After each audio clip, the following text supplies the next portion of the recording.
Hello everyone, আসসালামু আলাইকুম। আমি তৈবুর রহমান রাসেল, ফাউন্ডার এবং সিইও এরিয়া আর্কিটেক্টস। এরিয়া আর্কিটেক্টসের আরেকটি প্রিমিয়াম প্রজেক্ট আপনাদের সাথে শেয়ার করব। একটি প্রজেক্টকে কোয়ালিটি প্রজেক্ট করার জন্য আমাদেরকে প্রতিটি স্টেপে খুবই প্রায়োরিটি দিয়ে কাজ করতে হয়। ফার্স্ট ফেজে আমাদেরকে ডিজাইন নিয়ে কাজ করতে হয়, আর ডিজাইনে আমাদেরকে প্রতিটি স্পেসের ফাংশন নিয়ে কাজ করতে হয় ডিটেল। আমরা এই প্রজেক্টে স্টেপটি অলরেডি ওভারকাম করেছি। এখন আমাদের হচ্ছে এক্সিকিউশন পার্ট। এক্সিকিউশন পার্টে আমরা একটা প্রজেক্টকে কিভাবে এক্সিকিউশন করলে একটি কোয়ালিটি প্রজেক্ট হয় সেই বিষয়টি আজকে শেয়ার করব। একটি প্রজেক্টকে কোয়ালিটি প্রজেক্ট করার জন্য এক্সিকিউশনের প্রতিটি পার্টে আমাদেরকে খুবই অ্যালার্ট থাকতে হয়। যেমন ম্যাটেরিয়ালস আমরা কিভাবে এক্সিকিউশন করছি, কোন ম্যাটেরিয়ালসটা কিভাবে আমাদের ডিজাইনে এক্সিকিউশনে আমাদের অর্ডার ছিল সেটা করছি কিনা। আমরা ফার্স্ট লেয়ারের কিউসি অলরেডি করেছিলাম এবং আজকে আমাদের এরিয়া আর্কিটেক্টসের ডিজাইন এবং এক্সিকিউশনের ফুল টিম নিয়ে এসেছি। আমরা সেকেন্ড ফেজে অর সেকেন্ড লেয়ারে কিউসি আজকে করেছি এবং কিউসিতে আমাদের প্রতিটা পার্ট কিভাবে এক্সিকিউশন আমাদের প্ল্যান ছিল সেটা ঠিকভাবে হয়েছে কিনা এগুলো আমরা নোটিস করেছি। যেমন এটা হচ্ছে আমাদের formal living room. Formal living রুমে আমাদের এই পার্টে ছিল একটা টিভি ওয়াল, এখানে আমাদের আর্টিফিশিয়াল মার্বেল অর এইচপিএল আমরা এখানে প্লেস করেছি। এই স্পেসে আমাদের কিছু লুভারের কাজ ছিল, যেখানে আমরা ডোকো পেন্ট করবো, সেগুলো পারফেক্টলি হয়েছে কিনা এবং আমাদের প্রতিটা জয়েন্ট পারফেক্টলি আমরা যেভাবে চাচ্ছিলাম সেভাবে হয়েছে কিনা। এই ব্যাপারগুলো আসলে কিউসি পার্টের মূল পার্টে থাকে এবং এই ব্যাপারটাই আজকে আমরা এনশিওর করেছি। আমরা কিউসি করার পর যে অবজারভেশনগুলো আমরা পেয়েছি সেগুলোকে নোট করেছি এবং এক্সিকিউশন টিমকে আমরা সেটা প্রোভাইড করেছি আমাদের থার্ড কিউসিতে, যাতে এই ইস্যুগুলো ইনকমপ্লিট না থাকে সেভাবে আজকে আমরা ডিসকাশন করেছি এবং প্ল্যান এক্সিকিউট করেছি আর কি। এখানে আমরা আরেকটা পার্ট আপনাদেরকে দেখাচ্ছি। এটা হচ্ছে আমাদের ফর্মাল লিভিং এর সোফার ব্যাক পার্ট। এখানে আমাদের সোফা হবে এল শেপে, আর এটা হচ্ছে আমাদের টিভি ওয়াল। টিভি ওয়ালের ফ্রেমটা আমরা কমপ্লিট করেছি। এটা আমাদের একটা শু ক্যাবিনেট, পাশাপাশি হচ্ছে ডিসপ্লে ক্যাবিনেট। এটা আমরা ফাইনালি আপনাদেরকে আবার দেখাবো। এখন জাস্ট আমাদের ওয়ার্কম্যানশিপ কিভাবে হয়েছে সেটা নিয়ে একটু ডিসকাশন করছি। এখন আমরা যাচ্ছি আমাদের ডাইনিং পার্টে। এই পোর্শনে আমাদের একটা ডাইনিং বেসিন আছে, পাশাপাশি আমাদের dinner wagon cum dining basin আছে এবং এখানেও আমাদের ওয়াটার ট্রিটমেন্টের জন্য যেভাবে কাজ করা দরকার সেভাবে করেছে। এই পোর্শনটুকু এখানে যেখানে আমি দাঁড়িয়ে আছি এটা হচ্ছে ডাইনিং স্পেস। ডাইনিং এর পাশে আমাদের এখানে একটা ফ্যামিলি জোন আছে, এখানে আমাদের একটা সুইং হবে। ডাইনিং পার্টে আমরা একটা ওপেন কিচেন করেছিলাম এবং মডিউলার খুব জোস এবং সুন্দর একটা মডিউলার কিচেন ডিজাইন করেছি।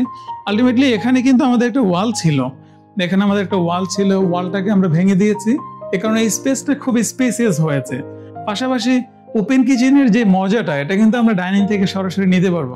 এখানে আমরা মডিউলার কিচেনের যতগুলা অ্যাক্সেসরিজ দেওয়া সম্ভব এই স্পেসটুকুতে সবটুকুই দিয়েছি। যেমন এখানে আমরা cutlery tray, plate organiser, bottle unit, vegetable basket এগুলো দিয়েছি। এই পাশে আমরা কর্নার ইউনিট করেছি এবং এখানে আমরা waste bin and detergent shelf করেছি। আপার পার্টে এখানে আমাদের যেহেতু বার্নার এখানে হুডের জন্য প্লেসমেন্ট করা আছে, এখানে আমাদের কিছু গ্লাস শেলফ আছে, গ্লাস পাল্লা আছে। এ পাশে আমাদের কিছু গ্লাস পাল্লা আছে। এই স্পেসটা কিন্তু এরকম ছিল না। এই স্পেসে এই উইন্ডোটা ছিল এই মিডল পজিশনে এবং এখানে একটা বারান্দা ছিল। সো এই বারান্দাটাকে আমরা অফ করে উইন্ডোটাকে আমরা এক পাশে নিয়েছি। সো এখানে আমাদের বড় একটা স্টোরেজ ক্যাপাসিটি আমরা পেয়েছি এবং এখানে একটা স্টোরেজ আছে। স্টোরেজে আমরা একটা প্যান্ট্রি টাইপ করেছি, এখানে একটা আপার ক্যাবিনেট আছে। আমরা এখন একটু আমাদের বেডরুমগুলোতে যাই। বেডরুমে আমাদের ম্যাক্সিমাম ওয়ার্কম্যানশিপই কমপ্লিট হয়েছে। যেমন আমরা এখানে একটা বেড হেড করবো, বেড হেডের প্রিপারেশন চলছে। এটা হচ্ছে আমাদের বেডের পজিশন। বেডের দুই পাশে আমাদের সাইড টেবিল আছে এবং বেড হেডের প্রিপারেশন আমরা নিচ্ছি। এখানে আমাদের ফ্যাব্রিক্স ও আর্টিফিশিয়াল লেদার দিয়ে আমরা একটা প্যানেলিং ডিজাইন করব। এখানে আমাদের ক্যাবিনেট কাম ড্রেসিং একসাথে অ্যাটাচ ডিজাইন করা হয়েছে এবং এখানে আরেকটা স্টোরেজ ক্যাপাসিটি আছে, ফুল হাইট ক্লোজেট এখানে আরেকটা পোর্শনে আছে। সো একটা মাস্টার বেডরুমের যতটুকু স্টোরেজ ক্যাপাসিটি দেওয়া যায় আমরা ম্যাক্সিমাম ট্রাই করেছি স্পেসটাতে দেওয়ার জন্য। এখন আমরা চাইল্ড বেড 1-এ যাচ্ছি। আর চাইল্ড বেড 1-এ আমরা কিভাবে প্ল্যান করেছিলাম সেটা একটু শেয়ার করি আপনাদের সাথে। এখানে আমাদের বেডের পজিশন করা হয়েছে এবং বেডকে অ্যালাইন করে আমাদের bed head with ceiling design করা হয়েছে।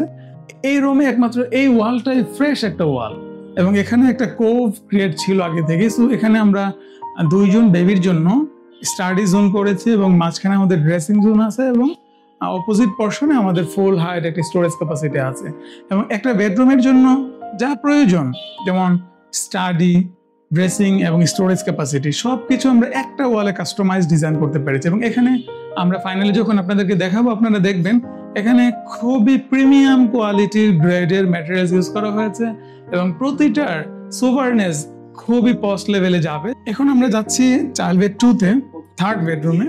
থার্ড বেডরুমটা কম্পারেটিভলি একটু ছোট, বাট আমরা খুবই পারফেক্ট একটা ডিজাইন এখানে করেছি। চাইল্ড বেড 2-তে আমরা কম্পারেটিভলি কম স্পেস পেয়েছিলাম, সো এখানে খুবই কম্প্যাক্ট একটা ডিজাইন তৈরি করা হয়েছে। যেমন এই স্পেসে আমরা বেড অ্যালাইন করেছি এবং বেড হেড আমরা ডিজাইন করেছি, এবং এখানে বেডকে অ্যালাইন করে আমরা সিলিং ডিজাইনের স্কোপ পাই নাই, কারণ রুমটা তুলনামূলক ছোট। দ্যাটস ওয়াই আমরা একটা বর্ডার সিলিং ডিজাইন করেছি এবং বর্ডার সিলিংটা খুবই ছোট একটা বর্ডার সিলিং করেছি।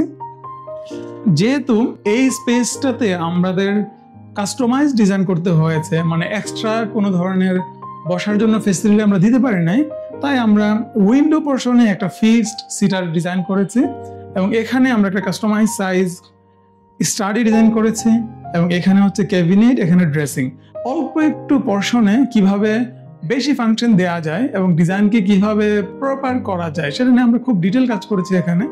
এটা হচ্ছে ফোর্থ রুম, গেস্ট রুম, এবং গেস্ট রুমে আমরা খুব সিম্পল ডিজাইন করা ট্রাই করেছি। যেমন এখানে একটা বিল্ট ইন গ্যাপ ছিল, এই গ্যাপের মধ্যে আমরা ছোট করে একটু বসার জন্য সিটার করেছি, পাশাপাশি আমরা একটা স্টোরেজ ক্যাপাসিটি ক্যাবিনেট করেছি এবং এইখানে আমরা একটা ড্রেসিং টেবিল ডিজাইন করেছি। ড্রেসিং টেবিলের কিন্তু দুইটা ইউজ এখানে আমরা আমাদের ক্লায়েন্টকে দিতে পারছি।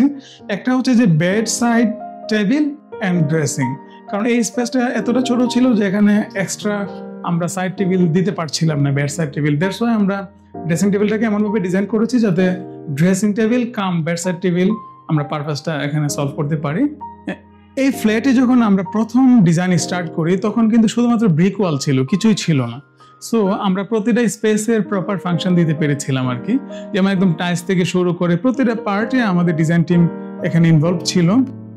এই ফর্মাল লিভিং এর স্পেসটাকে আমরা একটু আপ করে দিয়েছিলাম। এখানে আমরা ফ্লোরে একটু উডেন টাইলস ইউজ করেছিলাম এবং এই স্পেসটাকে কিভাবে এনহান্স করা যায় সেটা নিয়ে কিন্তু আমরা বেশ চিন্তা করেছি এবং আমাদের ডিজাইন দেখলে আপনারা বুঝতে পারবেন আমাদের ডিজাইন টিমের একদম প্রপার ক্রিয়েটিভ একটা ভাইব এখানে আমরা দিতে পেরেছি। পাশাপাশি আমি যদি এই স্পেসটা নিয়ে আবার একটু বলি, এটা যেহেতু একটা কমন জোন যেখানে ফর্মাল লিভিং, ডাইনিং এবং ফ্যামিলি একই স্পেসে আছে, দ্যাটস ওয়াই আমরা প্রাইভেসির জন্য কিন্তু এখানে একটা ফোল্ডিং দরজা চিন্তা করছি। এখানে একটা ফোল্ডিং চিন্তা করছি। এই ফোল্ডিংয়ে আমরা ফ্রস্টেড গ্লাস ইউজ করব যাতে প্রাইভেসিটা মেনটেন হয়।